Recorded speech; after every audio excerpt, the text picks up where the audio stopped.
जय माता की दोस्तों, आइए शुरू करते हैं माघ मास का 25वां अध्याय। पिशाच कहने लगा कि हे मनु, केरल देश का ब्राह्मण किस प्रकार मुक्त हुआ, यह कथा कृपा करके विस्तार पूर्वक कहिए। देवदूत जी कहने लगे कि केरल देश में वासु नाम वाला एक वेद पारंगत ब्राह्मण था। उसके बंधुओं ने उसकी भूमि छीन ली, जिससे वह धनी और निर्धन और दुखी होकर अपने जन्मभूमि त्याग कर देश देश में घूमता किसी व्यर्थदितग्रस्त होकर मृत्यु को प्राप्त हो गया। उसका कोई बंधव न होने के कारण उसकी अवैधवर वैदिक क्रिया नहीं हुई और न ही किसी दैहिक क्रिया हुई। इसी प्रकार क्रिया के लोप होने से निर्जन वन में प्रेत होकर चिरकाल तक फिरता रहा।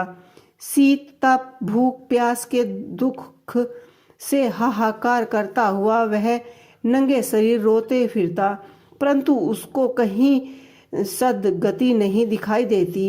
स्वर्थ तथा दान न देने से वह अपने कर्म फल को भोगता था। जो लोग अग्नि में आहुति नहीं देते थे वह भगवान पूजा नहीं करते, आत्मविद्या का आभास नहीं करते, अच्छी तीर्थ से विमुख रहते हैं। जो दुखी लोग को स्वर्ण वस्तुएं वस्त्र तांबूल रतन फल तथा जल नहीं देते, वह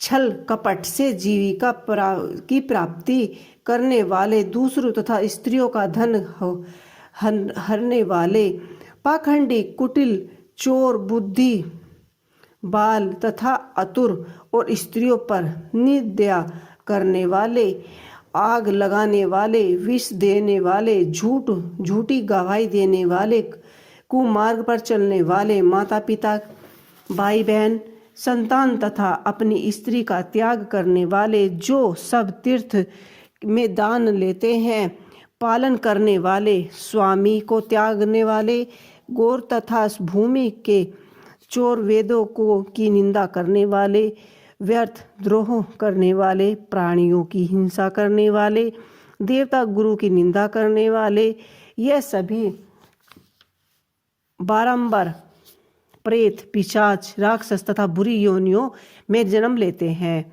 अवतार एवं बुरे कर्म से बचकर धर्म के कार्य तथा यज्ञ, दान और तप आदि करने चाहिए, क्योंकि कर्म फल अवश्य में मिलता है। इसी प्रकार प्रेत की गति देखकर पाप कर्म कदापि नहीं करना चाहिए। ब्राह्मण कहने लगा कि इसी प्रकार उस केरल ब्राह्मण ने उस पर्वत पर अधिक समय व्यतीत करने के एक मार्ग में एक पथक को देखा, जो 2 गागरियों में त्रिवेणी का जल लिए हुए था। आनंद पूर्वक भगवान के चित्र का गान करते रहता था। प्रेत ने उसका मार्ग रोककर कहा कि तुम डरो मत, इस गगरी का जल मुझको पिलाओ, नहीं तो मैं तुम्हारे प्राण ले लूँगा। देवदूत कहने लगा कि उसको देखकर पथक कहने लगा कि दुखी, दुर्बल, नंगे, मुरझाए हुए तुम कौन हो? पैरों से पृथ्वी को स्पर्श न करके चलते हो, तुम्हारा उद्धार मास रहित है। लोमस जी बोले कि प्रेत यह वचन सुनकर कहने लगा कि मेरे ऐसे होने का कारण सुनो।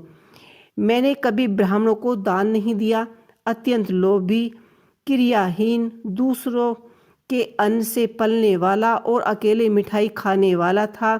मैंने कभी किसी को भिक्षा नहीं दी, ना दूसरों के दुख से दुखी ही हुआ। प्यासे प्राणियों को मैंने कभी जल नहीं पिलाया। मैंने कभी छाता जूता दान नहीं किया, किसी को जल का पात्र, पान या औषधियाँ किसी को न दी, न मैंने अपने घर में कभी किसी अतिथि को ठहरने दिया। उसका सत्कार किया। अंधे, वृद्ध, अनाथ और दीनों को मैंने कभी अन्न से संतुष्ट नहीं किया और ना ही रोगियों को मुक्ति कराई, न कभी ब्राह्मणों को दान किया और न ही कभी अग्नि का में हवन किया। बैशाख आदि मास में किसी को ठंडा जल भी नहीं पिलाया। मैंने बड़ या पीपल का कोई वृक्ष नहीं लगाया, न किसी प्राणी को बंधन से छुटाया, कभी कोई व्रत करके शरीर को नहीं सुखाया। इस कारण मेरा पूरा जन्म सब बुरे कार्यों में ही व्यतीत हुआ है। मेरे पूर्व जन्म के कर्मों से ही मेरी यह गति हुई। इसी वन में व्याघ्र, भेड़ियों से बचा हुआ मांस तथा जंतुओं के खाने से गिरे हुए फल, वृक्षों पर लगे सुंदर फूल तथा झरनों का सुंदर जल ही मिलता है, परंतु देव इच्छा से मैं कुछ नहीं खा सकता। सर्प की तरह केवल पवन वर्षण करके जीवन व्यतीत करता हूँ। बल, बुद्धि, मंत्र, पुरुषोत्थ से लाभ, हानि, सुख, दुख, विवाह, मृत्यु, जीवन, भोग, रोग तथा वियोग में केवल भाग्य ही कारण होता है। कुरूप, मुख, कुक्रम, निंदा तथा पराक्रम से हीन मनुष्य भी भाग्य से ही राज्य भोगते हैं।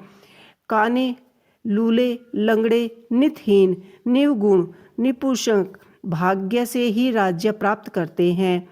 पर्वत पर भी बलवान राक्षस पिशाच रहते हैं, जिनमें से कभी कभी कोई कहीं कहीं वन में फिरते हुए अपने कर्म से के अनुसार ही अन्न जल प्राप्त करता है, परंतु आपको इनका भय नहीं होना चाहिए, क्योंकि धर्मात्मा पुरुषों की उनकी पवित्रता ही रक्षा करती है।